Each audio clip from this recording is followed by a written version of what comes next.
Hi, my name is Alex McDaniel, and I'm the activities coordinator for the Well Within program for Sheraton Caregivers. And today I am here with, Hi, I'm Sophie Slater, and I'm the art therapist with Sheraton Caregivers. so today we're just going to take some time to learn a little bit more about our art therapy program and a little bit more about Sophie. Sophie, can you tell me how you got started with Sheraton Caregivers? Sure. So I actually have been with Sheraton Caregivers for 6.5 years now, and it's been a really rewarding experience. And we kind of moved to Westport, and Jillian Isaacs, our CEO, wanted to start up an art therapy program.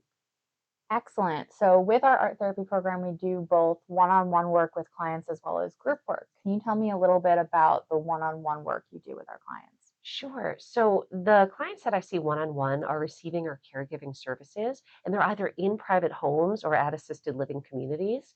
And it's a real privilege to go in, usually at least twice a month. I work with the clients as well as their families. And some of our clients have memory care needs, or they might be on hospice and have limited mobility. So the sessions are really about improving overall quality of life, encouraging life review, and also helping to create meaningful opportunities for the families to engage with the client. Great, wonderful. And then with some of the group classes that you do, I know we do a lot of watercolors and we work with a Yes. lot of memory care. Can you tell us a little bit more about the group settings that you do? Sure. Well, I love the fluidity of watercolors for both one-on-one and also in group settings. We at present are in quite a few communities that have memory care units, and I also do an independent housing group where there's people tend to be a little more autonomous, and in that situation, we might do like a in art as therapy, like a paint and follow.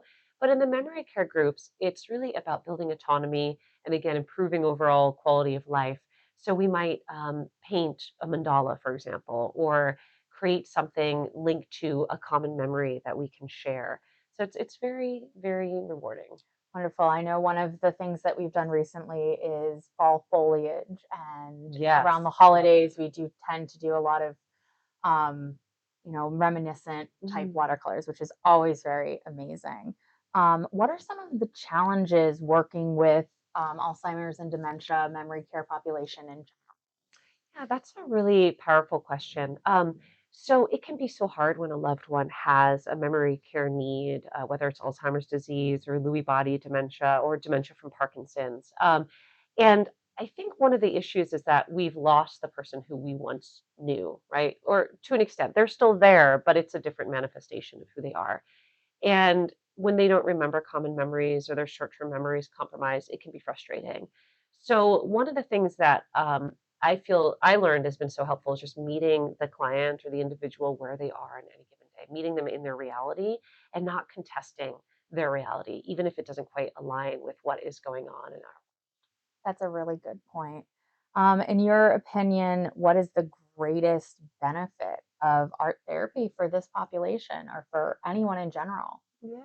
Well, I think again, overall quality of life enhancement. That's kind of the big theme that we're going for.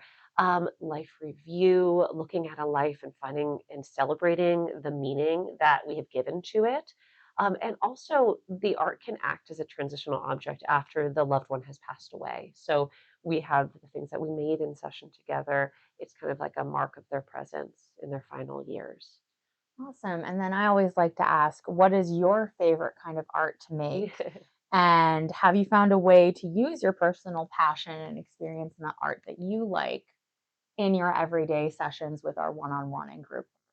Oh, I love that question. Well, I love watercolors and I love drawing, and sometimes I get to do a lot of that, especially if a client is maybe physically unable to participate. I'll let them be the art director, and then I'll create the image using my skills.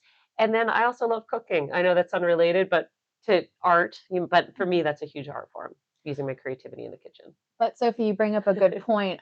We've had times where we've drawn a blueberry muffin because a Oh, yeah. client enjoyed that. So there's always new and creative ways with our art therapy programs, like you said, both one on Yes. one and in group settings. And the food's a good connector, right? Because people do tend to love to talk about favorite foods, and it can stir up a lot of familiar memories and help you reach within. That So, sounds absolutely fabulous. Thank everyone for taking the time today. Be sure to check into our YouTube page and reach out if you are interested in any of the services that Sheridan Caregivers provides.